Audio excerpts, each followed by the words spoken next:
Papasan, thank you very much for being here with us today. First question, I would like to ask you what you do briefly, and what is the one thing, the book, and why you wrote it.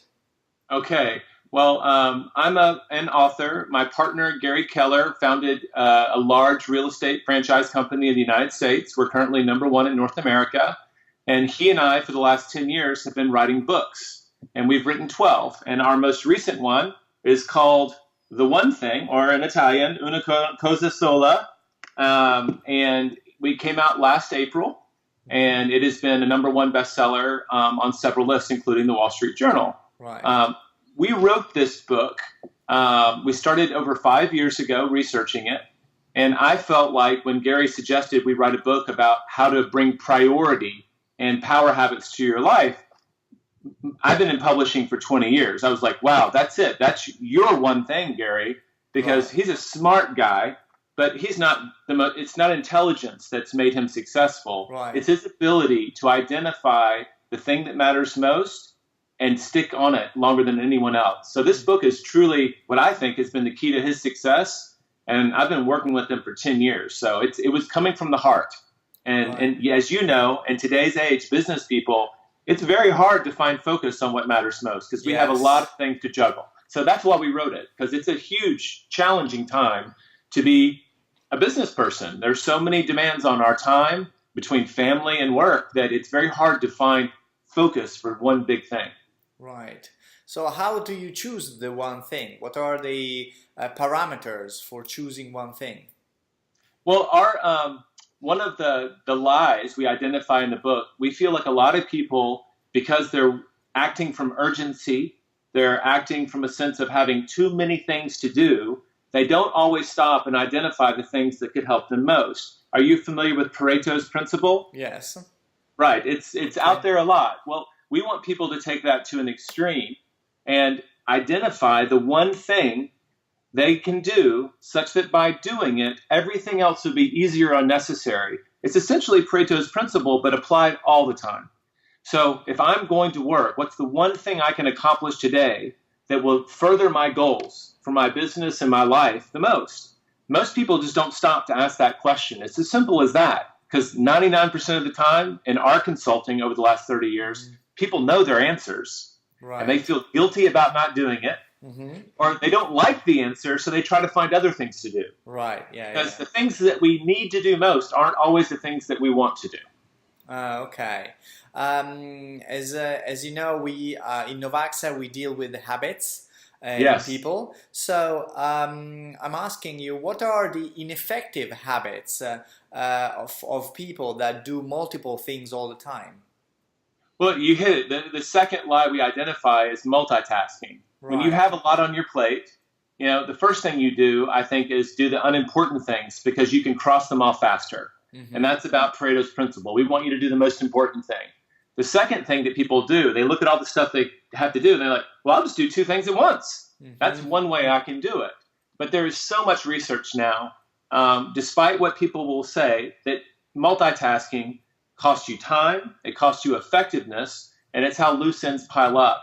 And if you can indulge me, I'll just share, like, the core research was by a guy named Clifford Nass. He was a psychologist, and he was seeing all of this stuff about multitasking, and he was like, I don't multitask very well. Right. So he designed a test at Stanford University, not to disprove multitasking, but to figure out how they did it so well. And he got about 200 graduate students together, and they identified as, I'm a high multitasker, I'm really good. And some said, like him, I'm not good. And he gave them multiple tests. And here's what he found out. Multitaskers are suckers for irrelevancy. Right. They failed every single test. The people who said they were bad were actually better even at multitasking. And so we saw that, and we started diving into it. A modern worker who has a cell phone and a computer, 28% of every day is lost to multitasking ineffectiveness.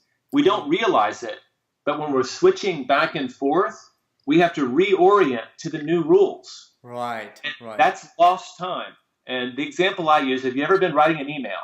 Like you're 3 paragraphs into a very important email, someone interrupts you. you stop to talk to them, they come into your office, and then you turn back to your email. What do you now have to do? Reread again, right? Yeah. You don't even think about that, but you have to kind of go all the way back. What was I thinking? What was my train of thought? And that little restart time adds up to more than a quarter of your day. And so I think that's one of the worst habits we have. We're not aware that we're doing it a lot of the time, but it has a huge cost. Right. Probably one of the scariest studies we found was people who are juggling emails and phone calls while doing an IQ test. Right. Their IQ scores were 10 points lower than the rest. Okay. So it costs you your actual intelligence. You're actually dumbing down your work when you're doing it. And I can't tell you how many times people are fiddling with email or they're, bouncing back and forth with phone calls while they're doing their most important work. And it's a habit we're trying to break people of. Right. Okay. And what are actually the most effective habits that people should have when talking about choosing the one thing? What we ultimately want people to do when they read is identify their one thing for the day, the week, or the month, and then make appointments with themselves to get it done. Right. So the first habit we want them is just to ask the question, what's the most important thing I can do? What's the one thing I can do such that by doing it, everything else will be easier and necessary? When you identify that thing, make an appointment with yourself to do it. And it's scarily simple, but most people use their calendar to make appointments with other people. Right. But the really successful people will block off time, and people will say, hey, can I meet with you between 8 and 10 o'clock tomorrow? It's like, I'm sorry, I already have another appointment. They don't tell you the appointment is with themselves. Right, yeah. At the beginning of their day, they're going to start their day doing their most important work. And the people who do that, they're light years ahead of everyone else. They don't have to have a great day from 8 to 5. They just have to have a great day from 8 to 10 or 11 in the morning, because they actually did the stuff that matters most first. So that's the power habit that we want people to identify, and it has a huge halo effect on all the other areas of your life. Okay. I would like to ask you another final question. Sure. You were talking about doing things every day, multitasking, etc., etc. But what about choosing the one thing when we are talking about big things? For example, if we want to launch a new company, right? We have maybe 10 ideas for 10 products or 10 services. If you choose and focus only on one, don't we risk on focusing everything on one thing and then maybe losing? Well, this is probably the most common misconception about the book. It says the one thing, not the only thing. Right. So understand what product that you lead with. Now, I use Apple computers as an example. Right. Back in 1997, Steve Jobs came back from exile. At the time, they had 350 different products. Within 2 years, he decluttered their company so much that they only had 10 products. And that's when they launched their one thing, which, if you can remember, the new all-in-one iMac. Right, yeah. And it was beyond the blue, right? And it was very iconic. And they went from the iMac to the multicolored iMacs. And then they went to iTunes. And then they went to iPod. And then they went to iPhone. And now they're on to iPad. Right, and at any step along the way, you always knew what their number one product was. And the vast majority of their income came from that product. Right. But that's where all of their advertising dollars were spent. Now, they didn't abandon everything else. Yeah. They had research teams always preparing the next thing. And great businesses are always looking ahead.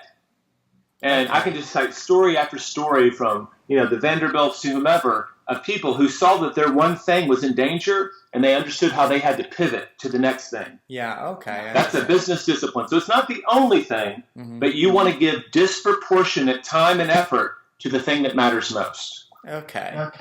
Mr. Papasan, thank you very much for your time, and congratulations again for your book.